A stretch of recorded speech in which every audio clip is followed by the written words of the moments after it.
Quem já não ouviu falar em Atlântida?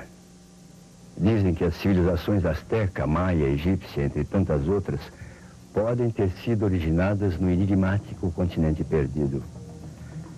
Uma verdade histórica ou pura lenda? A única certeza que se tem é que até hoje a Atlântida ainda é um mito. Há muitas lendas em torno de um continente desaparecido. Uma terra de deuses edificada em tempos remotos. Um reino coberto de ouro e prata. Campos verdes e floridos. Seria Atlântida uma lenda ou realidade? Na mitologia grega, a última ilha de Atlântida foi destruída há 12.000 anos e se chamava Poseidonis, que quer dizer o deus do mar. Algumas teorias a localizaram no Mar do Norte, outras no Mar Mediterrâneo, no Oceano Atlântico, ou mesmo na ilha de Santorini, no Mar Egeu. O mistério sobre a sua localização já levou muitos estudiosos ao fundo do mar. O francês Jacques Cousteau, por exemplo, realizou uma expedição a um dos possíveis lugares onde a Atlântida teria submergido. Mas os vestígios que encontrou eram de civilizações recentes.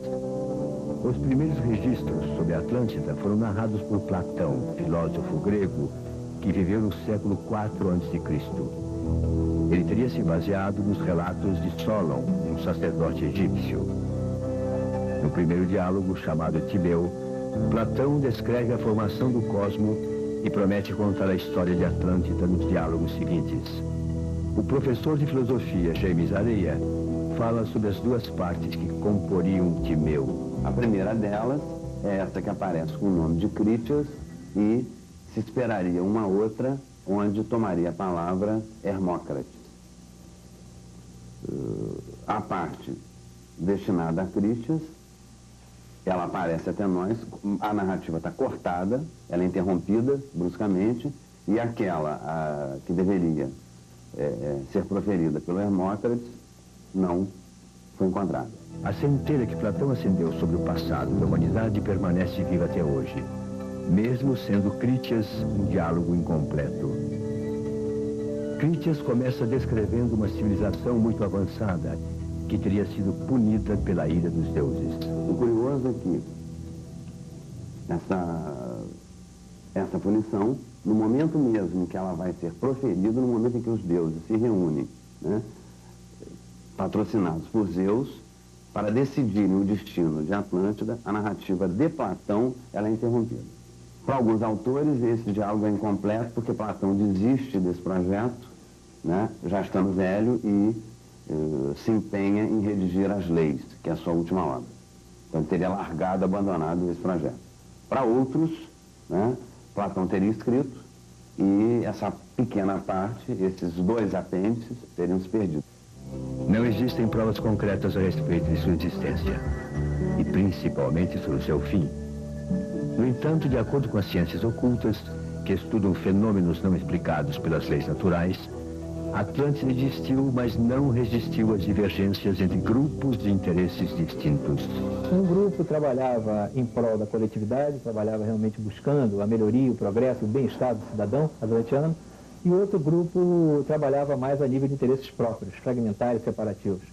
Eles ficaram conhecidos como os Senhores da Face Sombria, ou os Magos Negros da Atlântida, em choque com os Senhores da Luz. É assim que nós, sobre essa linguagem metafórica, que nós recebemos informações sobre esse atrito que houve. Por um lado, esse choque entre humanos, e por outro lado, cataclismas naturais realmente fizeram com que o continente se desmembrasse e afundasse a última parte da Atlântida, que foi Poseidonis, no meio do Oceano Atlântico.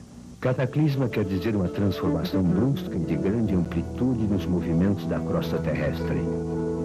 Existem movimentos do planeta, alterações no eixo da Terra, que fazem com que as camadas, né, geológicas elas sejam movimentadas.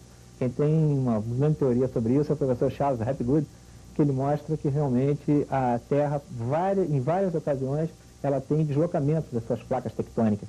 E isso faz com que, às vezes, o que está no fundo do oceano venha para cima e a superfície desça. Mas será mesmo possível que um continente inteiro desapareça? Então, segundo essa teoria, a crosta é dividida em grandes placas tectônicas que elas se afastam uma da outra, colidem uma com a outra, ou divergem, ou passam uma pela outra, né? Formando então, provocando terremotos, vulcanismos, nascimento de vulcões no fundo oceânico. Mas são fenômenos, terremotos, vulcanismos, são os únicos movimentos que nós percebemos. Eles não são de grande extensão vertical.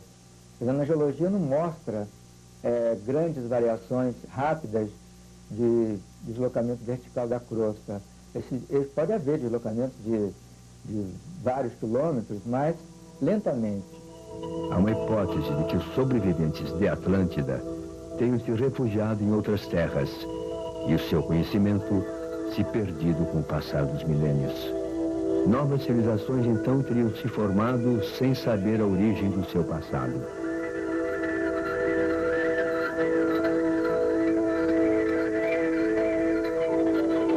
O jornalista e historiador das civilizações pré-colombianas, Alexandre Raposo, fala sobre os mistérios das antigas civilizações registradas pela história.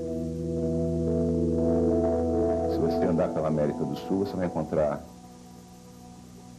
arquitetura extraordinária, você vai encontrar pirâmides fantásticas e coisas que até hoje não se explica como aqueles povos conseguiram fazer aquilo com os meios que tinham. Eles não tinham a roda, não tinham o ferro, isso quando chegaram os espanhóis, né? O que não impede que antes outras culturas anteriores a eles tivessem. Mas, de fato, há muito mistério nisso, né? Você vê uma pedra imensa, pesando toneladas, cortada como se fosse um pedaço de manteiga, você fica pensando, né, de onde é que veio isso, como isso foi feito. Aliás, todo mundo ainda está pensando nisso e pouca gente tem resposta para isso. Para a história, esse passado ainda está submerso em muitas dúvidas. Sabemos é que houve civilizações tremendamente avançadas na América num passado remoto. Daí a gente afirmar que a Atlântida, ou seja, a mesma Atlântida mencionada por Platão, aí já é um pulo muito longo que a história não pode fazer justamente por ser uma ciência. Mas se para alguns estudiosos a Atlântida é um mito e para outros uma possibilidade remota, para a psicoterapeuta Alice Simão é uma realidade. Ela nos conta uma história bastante curiosa de como tudo começou. Esse conhecimento da Atlântida chegou até a mim através de regressões conscientes de memória. Eu passei por um processo em que eu sentia muita saudade de alguma coisa no astral, que eu não sabia o que era. Eu olhava para o universo e chorava muito. E como eu não gosto das coisas mal resolvidas, nem para os meus pacientes, quanto mais para mim, passei pela terapia de regressão consciente de memória e foi me mostrado toda uma vida antes, durante e depois da Atlântida. A vida anterior à Atlântida era uma vida estelar. Nós vivíamos no sistema Aldebaran-Sirius e possuíamos um corpo gel, era uma geleia tipo plasma, e energética, formada de energia pura.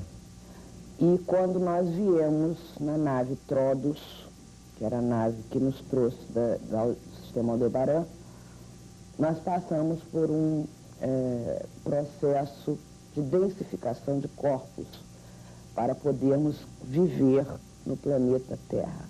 Alice diz que naquela época trabalhava num templo sacerdotal. Ao todo eram 8 os centros sacerdotais e um grande templo, que era chamado o Grande Templo do Cristal Energizador. Após esse trabalho sacerdotal, nós passamos por um processo de destruição da Atlântida.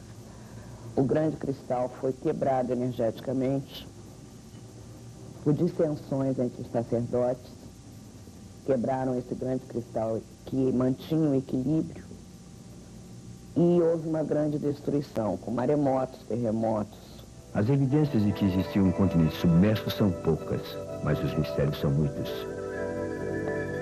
Para o filósofo Thomas Brown, a Atlântida de Platão também pode ser vista como um símbolo de uma origem inacessível e perdida. Sempre que o homem, até a gente mesmo, fala da nossa origem, é perdida. Qual é a origem do indivíduo? É a infância dele. Todas as nossas infâncias estão perdidas. Ora, com muito mais razão, a infância do mundo e da civilização. As infâncias do mundo, da civilização e do indivíduo, como são sempre infâncias ou origens perdidas, recuadas em algum passado, cuja memória nossa não é precisa, nem pode ser, isso inspira admiração. No Timeu, Platão contou a origem do universo. Nos diálogos seguintes, contaria a origem do homem. Esses diálogos ou se perderam ou nunca existiram, mas acabaram levando o homem a uma busca perdida na sua própria origem. No entanto, há a certeza de que muitas verdades do nosso passado histórico ainda estão perdidas no tempo. Ou melhor, numa ilha cheia de mistérios que suscita a imaginação humana há mais de 2000 anos. Eu volto já.